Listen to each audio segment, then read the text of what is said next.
Shalom from Israel, dear family and friends, and we're marking the promises of God in our Bibles, and we've come to a very important chapter, Matthew chapter 24. And as far as I can see, well, excluding verse 1, where it says, "And Yeshua went out and departed from the temple, and his disciples came to him for to show him the buildings of the temple." Besides this one verse, it seems like the rest of this chapter is a prediction of either negative or positive promises. He gives that promise, "He that endureth to the end, the same shall be saved," about the Jewish people in the tribulation period. That's a verse that's often been used to promote that you've got to keep on keeping on or you lose your salvation. That's not at all what it's saying. But let's mark verses 2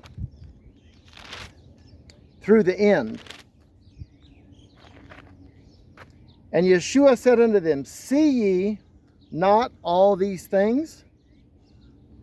Verily I say unto you, there shall not be left here one stone upon another that shall not be thrown down. And as he sat upon the Mount of Olives, the disciples came unto him privately, saying, Tell us, when shall these things be, and what shall be the sign of thy coming and of the end of the world? And Yeshua answered and said unto them, Take heed that no man deceive you. For many shall come in my name, saying, I am the Messiah, I am Mashiach, and shall deceive many. And ye shall hear of wars and rumors of wars. See that ye be not troubled, for all these things must come to pass, but the end is not yet. For nation shall rise against nation, and kingdom against kingdom. And there shall be famines, and pestilences, and earthquakes in divers places. All these are the beginning of sorrows. Then shall they deliver you up to be afflicted." Kind of a negative promise, isn't it? Verse 9. They're going to be called to suffer with him, and we also are called to suffer with him today. "And shall kill you, and ye shall be hated of all nations for my name's sake. And then shall many be offended, and shall betray one another, and shall hate one another. And many false prophets shall rise, and shall deceive many. And because iniquity shall abound, the love of many shall wax cold. But he that shall endure unto the end, the same shall be saved. And this gospel of the kingdom shall be preached in all the world for a witness unto all nations. And then shall the end come. When ye therefore shall see the abomination of desolation spoken of by Daniel the prophet stand in the holy place, whoso readeth, let him understand. Then let them which be in Judea flee into the mountains." And we know from studying other texts that these are the mountains of Idumea, of Edom, over across the Gulf of Aqaba, from the modern southern city of Eilat, the port city of Eilat. Mount Seir. Seir in Hebrew means hair. And when you look at those mountains, you see all the ridges. It looks like hair. So they're going to flee from Judea. Now these are the Jewish people during the time of Jacob's trouble, during the tribulation period. They're going to flee from Judea out of the country into Idumea, into Edom. Let him which is on the housetop not come down to take anything out of his house. Neither let him which is in the field return back to take his clothes. And woe unto them that are with child, and to them that give suck in those days. But pray ye that your flight be not in the winter, neither on the Sabbath day. Now, it's been speculated that a lot of the bridges that are over gullies and wadis will be washed out during the winter times. And then on Sabbath day, there would be no transportation in Israel, no public transportation. For then shall be great tribulation, such as was not since the beginning of the world to this time. No, nor ever shall be. And except those days should be shortened, there should no flesh be saved. But for the elect's sake, those days shall be shortened. Then if any man say unto you, Lo, here is the Messiah, or there, believe it not. For there shall arise false messiahs and false prophets, and shall show great signs and wonders, insomuch that if it were possible, they shall deceive the very elect. Behold, I have told you before.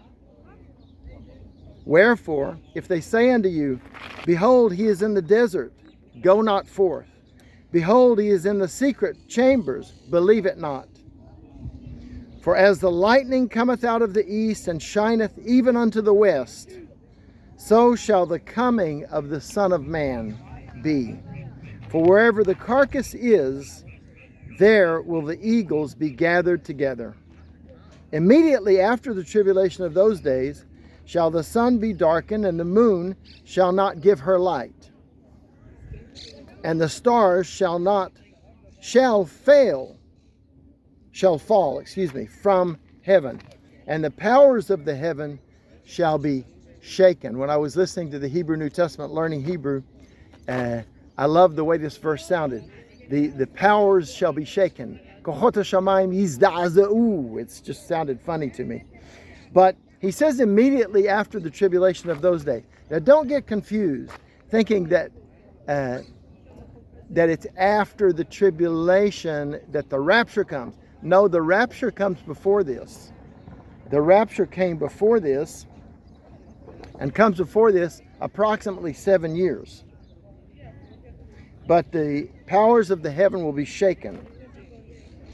Then shall appear, verse 30, mark it, the sign of the Son of Man in heaven. And then shall all the tribes of the earth mourn, and they shall see the Son of Man coming in the clouds of heaven with power and great glory.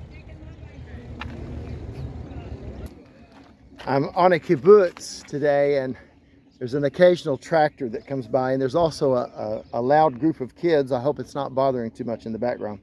Verse 31, and he shall send his angels with a great sound of a trumpet, and they shall gather together his elect from the four winds, from one end of the heaven to the other.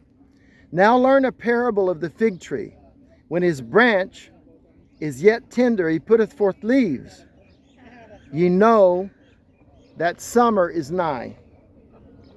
So likewise, when ye shall see all these things, know that it is near, even at the doors.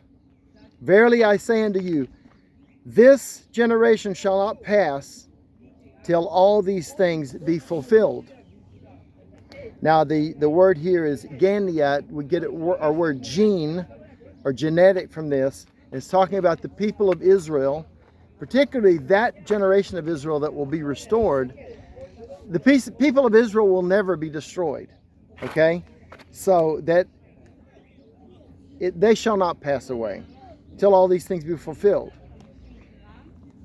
Verse 35, look at this beautiful promise of the Son of God, the Messiah of Israel, who gave his life, that anyone that believes in him should not perish but have everlasting life. If you believe in the Son, you have life, and you have passed from death unto life. Look at verse 35. Heaven and earth shall pass away, but my words shall not pass away. But of that day and hour knoweth no man, no, not the angels in heaven, but the Father only. But as it were in the days of Noah, were, so shall also the coming of the Son of Man be. For as in the days that were before the flood, they were eating and drinking and marrying and giving in marriage until the day that Noah entered into the ark, and knew not until the flood came and took them all away, so shall the coming of the Son of Man be. Then shall two be in the field, the one shall be taken and the other left. Two women shall be grinding at the mill, the one shall be taken and the other left. Watch therefore, verse 42, for ye know not what hour your Lord doth come. But know this, that if the good man of the house had known in what watch the thief would come, he would have watched, and would have not suffered his house to be broken up. Therefore, look at this promise in verse 44. I think that's a crop duster. Very light Cessna airplane over the kibbutz here. Anyway, look at the promise in verse 44. Therefore, be ye also ready, for in such hour as ye think not, the Son of Man cometh. Who then is faithful and wise servant, whom his Lord shall made ruler over his household, to give them meat in due season. Who then is a faithful and wise servant, whom his Lord hath made ruler over his household, to give them meat in due season? Blessed is that servant, whom his Lord, when he cometh, shall find so doing. Verily I say unto you, that he shall make him ruler over all his goods. But if that evil servant shall say in his heart, My Lord delayeth his coming, and shall begin to smite his fellow servants, and to eat and drink with the drunken, the Lord of that servant shall come in a day when he looketh not for him, and in an hour when he is not aware of, and shall cut him asunder, and appoint him his portion with the hypocrites. There shall be weeping and gnashing of teeth. I hope you're recording these promises. I hope you're sharing the Word of God with others. Pray for the peace of Jerusalem and the salvation and protection and blessing of God to be upon the Jewish people. Love you so much. Until next time, She'elu Shalom Yerushalayim. Pray for the peace of Jerusalem. Ishlau Ohavaich. They shall prosper that love thee. Love you so much. Shalom from Israel.